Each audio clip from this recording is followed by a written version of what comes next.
Punya pertanyaan seputar Alkitab? Tanyakan di Tajam, Tanya Jawab Alkitab Malam, hanya di YouTube channel Tajam.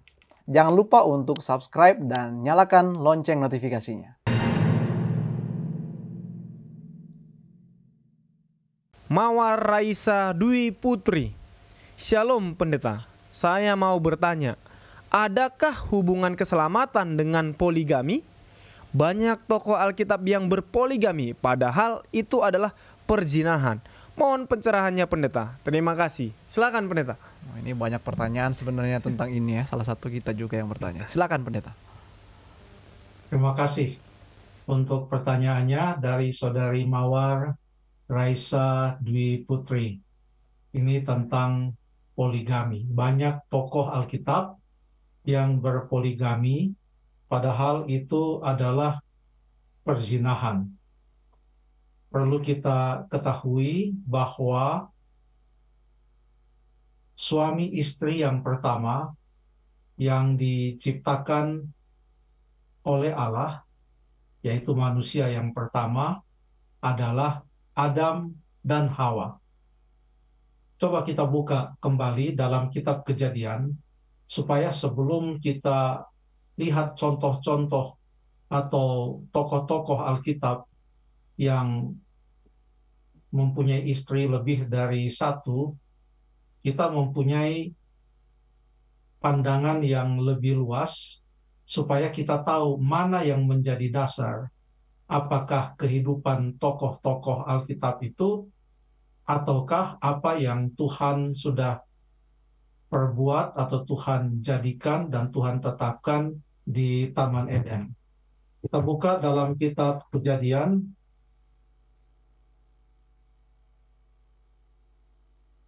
pasal yang pertama ayat yang ke-27.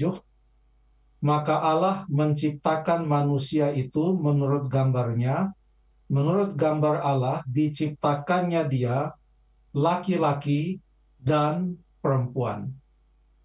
Diciptakannya mereka.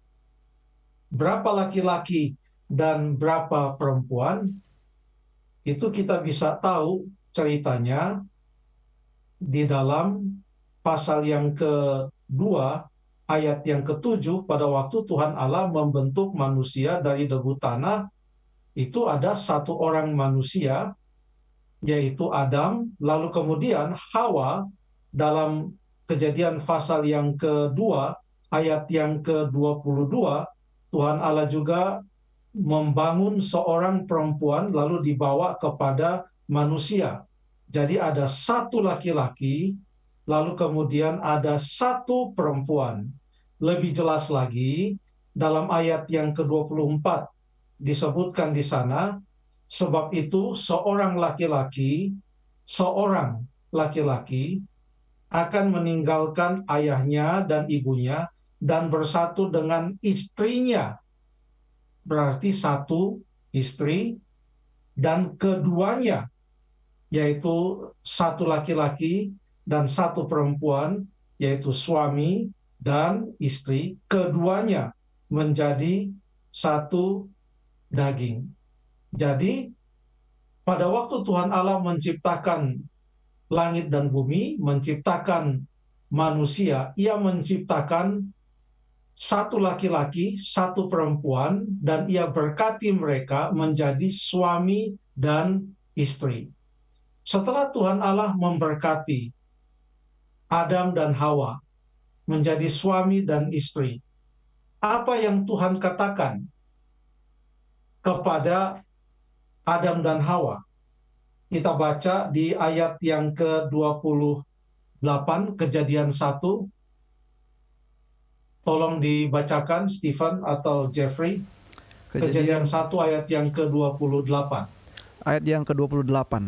Allah memberkati mereka, lalu Allah berfirman kepada mereka, beranak cuculah dan bertambah banyak, penuhilah bumi dan taklukkanlah itu, berkuasalah atas ikan-ikan di laut dan burung-burung di udara dan atas segala binatang yang merayap di bumi.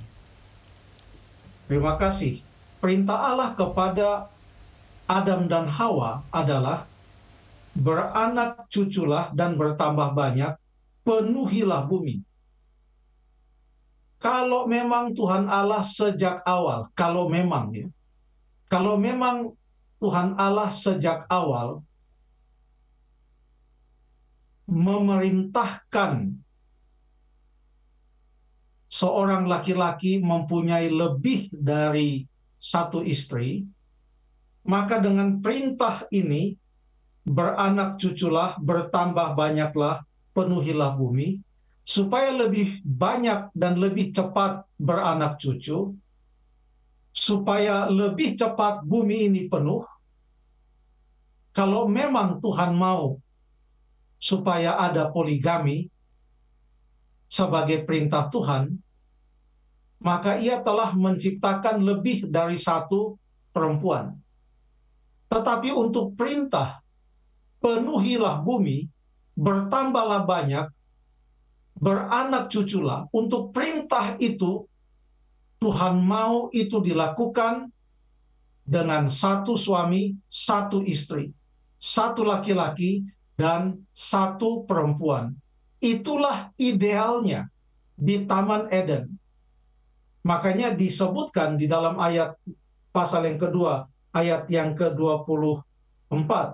Seorang laki-laki meninggalkan ayahnya dan ibunya dan bersatu dengan istrinya, sehingga keduanya menjadi satu daging. Saya harap ini jelas bagi kita. Inilah ketetapan firman Tuhan, ketetapan Alkitab. Tapi mungkin ini belum menjelaskan, kalau begitu mengapa banyak tokoh Alkitab yang berpoligami. Mungkin ini belum menjelaskan. Mungkin kita boleh melihat yang pertama berpoligami di dalam Alkitab itu siapa? Yang jelas bukan Adam. Lalu kemudian yang jelas juga kalau kita baca di dalam Kejadian pasal yang kedua, Kejadian pasal 4 ayat 17, setelah Habel, anak yang kedua dari Adam dan Hawa itu meninggal, Kejadian 4 ayat yang ke-17 mengatakan, Kain bersetubuh dengan istrinya dan mengandunglah perempuan itu. Ini bahasanya sama dengan pasal 4 ayat 1. Coba kita baca pasal 4 ayat 1. Kemudian manusia itu bersetubuh dengan Hawa istrinya. Satu laki-laki, satu perempuan, Adam dan Hawa. Lalu kemudian tentang Kain juga disebutkan, bersetubuhlah Kain dengan istrinya. Ini memberikan kepada kita satu indikasi bahwa Kain pun, sekalipun ia jahat dan telah membunuh adiknya, dia tidak berpoligami. Itu Kain. Lalu kemudian Kain mempunyai seorang anak yang bernama Henok. Lalu kemudian Henok mempunyai anak, ayat 18 ya. Bagi Henok lahirlah Irad. Ini bukan Henok yang diangkat ke surga. Keturunannya ya beda dengan Henok yang satu lagi. Jadi ada Henok yang ayahnya bernama Yared. Ya. Beda. Nah, sekarang ini Henok yang adalah anak dari Kain. Ayat 18, bagi Henok lahirlah Irad. Dan Irad itu memperanakan Mehuyael. Mehuyael memperanakan Metusael. Dan Metusael memperanakan Lamek. Baru ayat 19 mengatakan, Lamek mengambil istri 2 orang. Jadi coba kita lihat, ini bahasanya tidak lazim. Karena baru kali ini disebutkan bahwa ada yang mengambil istri 2 orang. Dalam hal ini adalah Lamek. Jadi, mulai dari Adam, kalau kita mau ikut keturunan dari Adam itu menurut jalurnya Kain ke bawah, maka Adam, lalu Kain, itu sudah keturunan yang pertama. Lalu kemudian keturunan yang berikutnya, yang kedua, adalah Henok. Lalu yang ketiga, Irad kemudian Mehuyael, itu sudah yang kelima. Lalu Mehujael memperanakan Metusael, itu yang keenam. Metusael memperanakan Lamek, keturunan yang ketujuh dari Adam melalui garis Kain. Sementara nanti di Kejadian pasal 5, keturunan Adam melalui garis Set. Adam, Set, Enos, dan lain sebagainya. Terus ke bawah sampai kepada Nuh, bahkan sampai nanti kepada Abraham. Jadi dari garis keturunan Kain, dari Adam, Kain ke bawah, itu keturunan yang ketujuh, yaitu Lamek. Baru ada bahasa di dalam Alkitab yang mengatakan Lamek mengambil istri dua orang, yang satu namanya Ada, yang lain Zila.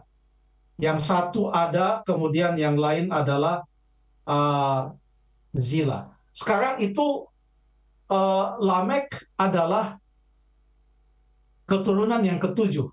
Sekarang coba kita ikut garis keturunan dari Adam, lalu Set, lalu terus ke bawah. Jadi kita katakanlah Set itu keturunan yang pertama, karena anak.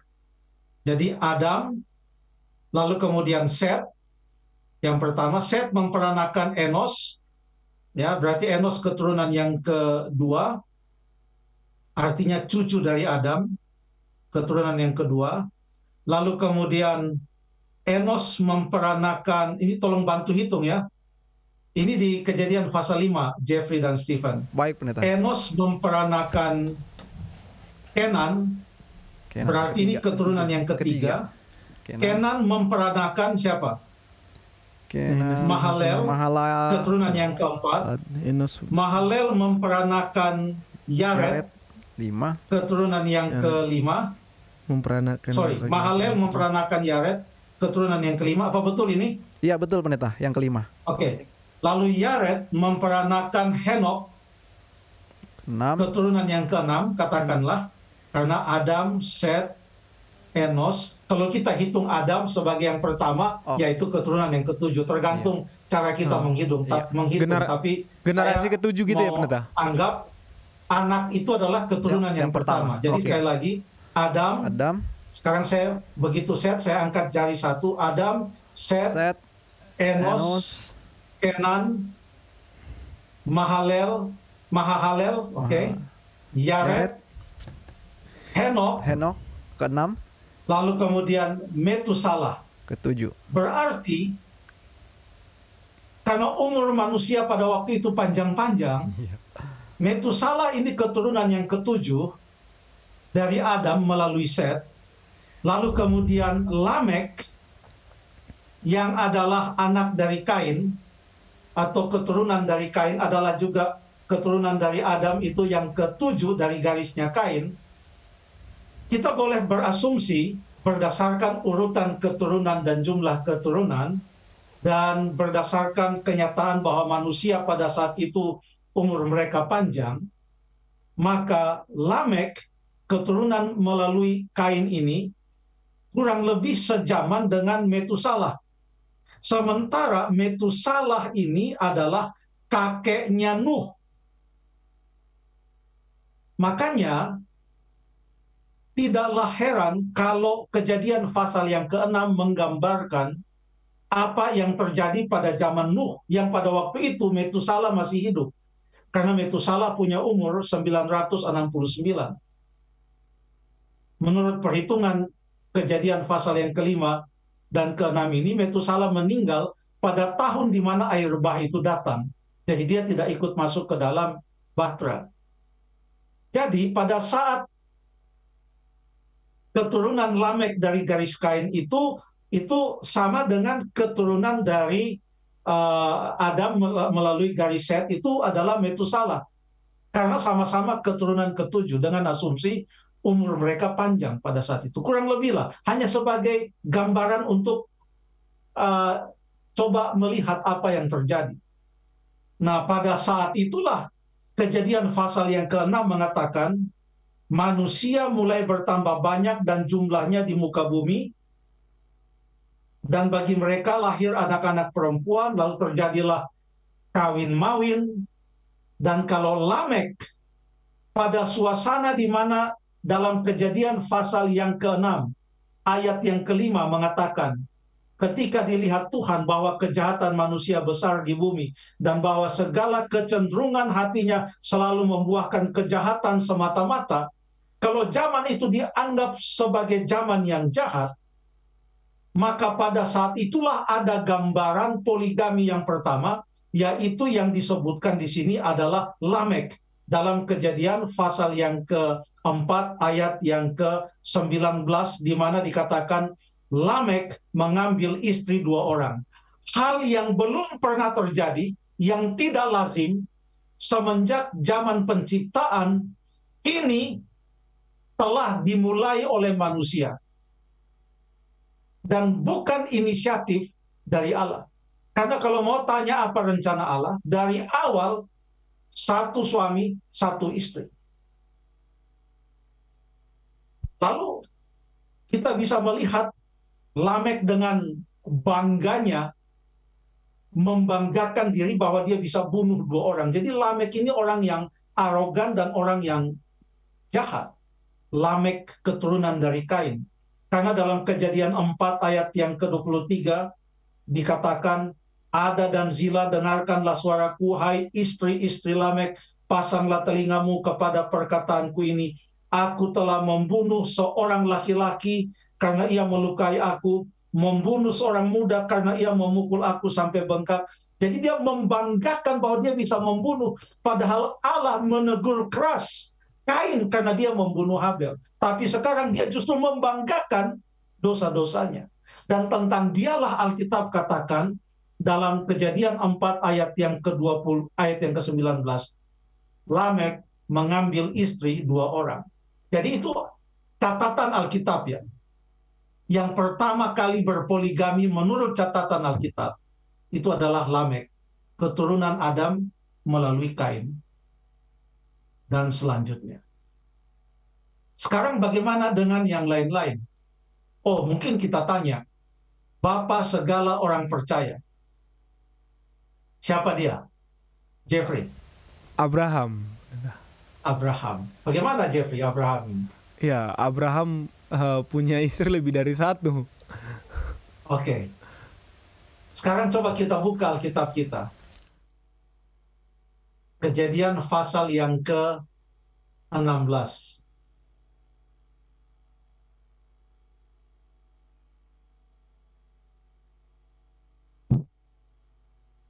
Sebelum baca 16, kita baca pasal 15 ayat 3 dan ayat yang ke-4. Ayat yang ketiga. Lagi kata Abram, engkau tidak memberikan kepadaku keturunan, sehingga seorang hambaku nanti menjadi ahli warisku. Tetapi datanglah firman Tuhan kepadanya, demikian, orang ini tidak akan menjadi ahli warismu, melainkan anak kandungmu. Dialah yang akan menjadi ahli warismu. Terima kasih. Anak kandungmu yang akan menjadi ahli warismu. Waktu itu yang Abraham pikirkan adalah nanti yang akan menjadi ahli waris adalah Eliezer, orang Damsik. Itu di pasal yang ke-15, ayat yang ke-2 dan ayat yang ke-3. Tapi Tuhan katakan tidak. Orang ini tidak akan, artinya Eliezer tidak akan menjadi ahli warismu, tetapi anak kandungmu yang akan menjadi ahli warismu. Anak kandung. Wah, anak kandung. Lalu apa yang dilakukan oleh Abraham? Kalau kita baca, ini pasal yang ke-12 sampai pasal yang ke-15.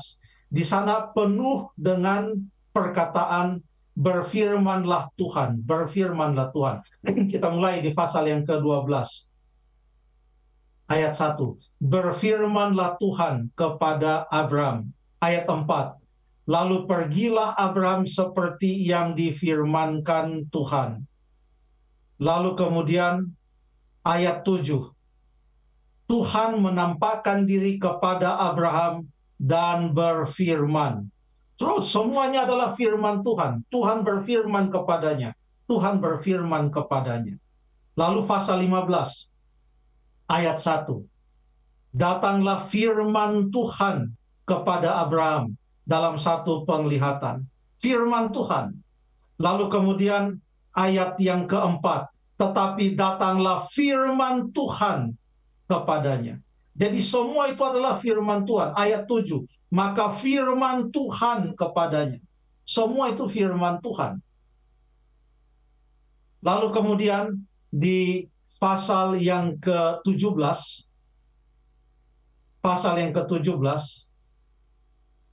kita baca ayat 18 dan 19. Dan Abraham berkata kepada Allah, ini belum lahir Ishak. Abraham katakan, ini sudah tanda-tanda kata putus asa. Katanya. Sekiranya Ismail diperkenankan hidup di hadapanmu. Maksudnya dia mengusulkan Ismailah yang menjadi ahli warisnya. Toh itu anak kandung. Tapi maksud Tuhan anak kandung itu bukanlah dari Hagar atau yang anaknya adalah Ismail. Menurut Alkitab ya. Ayat yang ke-19, tetapi Allah berfirman. Sekarang firman Allah. Apa firman Allah? Tidak. Melainkan istrimu Sarahlah yang akan melahirkan anak laki-laki bagimu, dan engkau akan menamai dia Ishak, dan aku akan mengadakan perjanjianku dengan dia. Jadi Tuhan Allah sangat spesifik, mulai dari dia panggil Abraham keluar dari Ur Kasdim, selalu dikatakan berfirmanlah Allah, berfirmanlah Allah, berfirmanlah Allah, berfirmanlah Allah. Sampai satu kali. Bukan Allah yang berfirman. Tapi kalau kita baca dalam Kejadian pasal yang ke-16, ayat 1 dan ayat yang kedua. Adapun Sarai, istri Abraham itu tidak beranak. Ia mempunyai seorang hamba perempuan, orang Mesir, Hagar namanya. Lalu apa yang dikatakan dalam ayat kedua? Berkatalah Sarai kepada Abraham. Berkatalah Sarai. Ini artinya berfirmanlah Sarai kepada Abraham. Apa firman Sarai? Sementara dari pasal 12 terus itu adalah firman Tuhan. Sekarang firman Sarai. Perkataan Sarai kepada Abraham. Engkau tahu Tuhan tidak memberi aku melahirkan anak. Karena itu baiklah hampirilah hambaku itu, mungkin oleh dialah aku dapat memperoleh seorang anak. Dan Abraham mendengarkan perkataan Sarai. Ini sumber masalahnya. Dia mendengarkan perkataan atau firman Sarai. Jadi kenyataan bahwa akhirnya Abraham mempunyai istri lebih dari satu, Sarah dan juga Hagar, maka itu adalah bukan firman Tuhan. Karena firman Tuhan tidak pernah mengatakan demikian. Itu adalah firman Sarai, istri dari Abram, atau firman Sarah, istri dari Abraham. Jadi pada waktu dia mengambil keputusan untuk mempunyai istri lebih dari satu, itu bukan firman Tuhan, tetapi itu perintah dan perkataan istrinya. Nah, sekarang kalau itu ada di dalam Alkitab, jangan lantaran Abraham kenyataannya punya istri lebih dari satu, dalam hal ini bersamaan ada Sarai dan ada Hagar, maka kita katakan, oh karena dia bapa segala orang percaya, maka marilah kita mengikuti teladannya. Tidak bisa kita katakan demikian. Karena kalau kita baca konteksnya, itu bukan perintah Allah. Itu adalah perintah Sarai. Jadi kalau itu ada dalam Alkitab, pertanyaannya, apakah itu ada dalam Alkitab sebagai informasi cerita sejarah yang terjadi, atau itu ada dalam Alkitab sebagai ajaran bagi kita? Kita perlu membedakan apa itu informasi dan apa itu ajaran. Karena dalam Alkitab ada banyak informasi cerita yang banyak sekali. Pembunuhan, pemerkosaan, dan lain sebagainya. orang bunuh diri, orang saling membunuh. Itu informasi. Tapi karena itu adalah informasi, jangan kita katakan, oh karena itu ada dalam Alkitab, kita ikut. Karena itu ada dalam Alkitab. Tidak bisa demikian. Ada hal-hal negatif dalam Alkitab, atau cerita-cerita tokoh-tokoh Alkitab yang melakukan pelanggaran terhadap perintah Allah. Tokoh-tokoh Alkitab yang tidak mengikuti kehendak Allah, dituliskan juga di dalam Alkitab. Untuk apa? Kenapa itu tertulis dalam Alkitab? Sekarang kita baca di dalam 1 Korintus pasal yang ke-10. Sambil Stephen dan Jeff buka, saya minum dulu. Terima kasih. Hope Channel sudah kasih saya tumbler minum, tumbler air. Tumbler Hope Channel, terima kasih ya. 1 Korintus 10, pendeta? Ya jangan dulu karena saya kan masih minum. Ya, nanti. Oke. 1 Korintus pasal yang ke-10. Kita mau baca ayat yang ke-5 mulai. 1 Korintus 10 ayat yang ke-5. Tetapi sungguh pun demikian, Allah tidak berkenan kepada bagian yang terbesar dari mereka, karena mereka ditewaskan di padang gurun. Ini adalah tentang orang Israel yang melawan Tuhan pada waktu mereka keluar dari Mesir. Nah, ayat 6 ini penting, ayat 6. Semuanya ini telah terjadi sebagai contoh bagi kita untuk memperingatkan kita, supaya jangan kita menginginkan hal-hal yang jahat seperti yang telah mereka perbuat. Contoh. Terima kasih. Jadi semua yang ada dalam Alkitab berlaku sebagai contoh, tapi contoh itu ada dua macam. Yang pertama adalah contoh supaya kita ikuti, tapi kalau yang ini adalah contoh supaya jangan kita. Jadi di sini adalah contoh yang tidak boleh diikuti. Apa yang dilakukan bangsa Israel pada waktu mereka keluar dari Mesir, di mana mereka memberontak kepada Allah. Jadi coba kita baca sekali lagi. Semuanya ini telah terjadi sebagai contoh bagi kita, untuk memperingatkan kita supaya jangan kita menginginkan hal-hal yang jahat seperti yang telah mereka perbuat. Ayat 7. Supaya jangan kita menyembah berhala. Lalu kemudian ayat yang ke-8. Jangan kita melakukan percabulan. Ayat 9, jangan kita mencobai Tuhan. Ayat 10, jangan kita atau janganlah bersungut-sungut. Ada banyak jangan di sini. Jadi banyak cerita-cerita dalam Alkitab, entah itu tokoh-tokoh Alkitab, umat Israel, umat Tuhan sekalipun, itu terjadi dan itu diulas kembali dalam Alkitab Perjanjian Baru ini, atau kepada kita untuk membaca dan melihatnya kembali, sebagai contoh supaya kita jangan mengikutinya. Jadi jelas apa yang dikatakan oleh firman Tuhan, bahwa sejak mulanya Tuhan Allah telah menetapkan bahwa dalam rumah tangga satu suami dan satu istri, keduanya menjadi satu daging. Terima kasih.